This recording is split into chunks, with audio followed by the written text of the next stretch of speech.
Good day mga kasular at welcome back uli sa ating munting channel.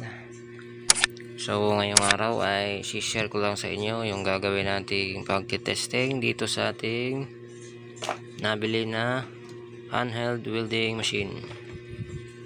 So ayan, meron siyang gloves and then meron siyang welding mask and yung kanyang steel brush with grounding. Yan. So meron siyang timbang na 2.7 kilos. Cording doon sa kanyang manual. So meron siyang 2.7 kilogram.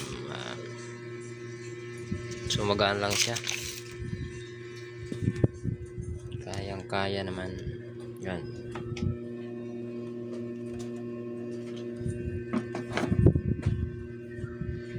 So ito nga pala yung kabitan ng ating welding rod. Sinasalpak lang dyan sa dulo. Yan. So inverter type na din to. Meron siyang fan sa likuran. And then meron siyang digital yung ampere adjustment yan sa ibabaw. So susubukan muna natin i-welding.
So ito na testing na natin.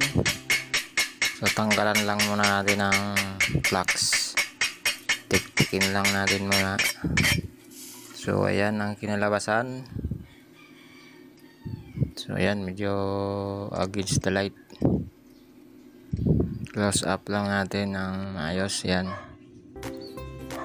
So okay naman pala siyang gamitin. So maganda yung ating nabili na handheld welding machine.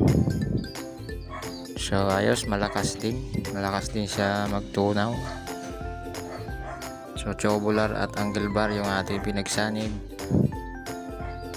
So ayos naman ang kanyang hinang. At siyempre depende pa rin yun sa pulso pag welding. So okay, ayos.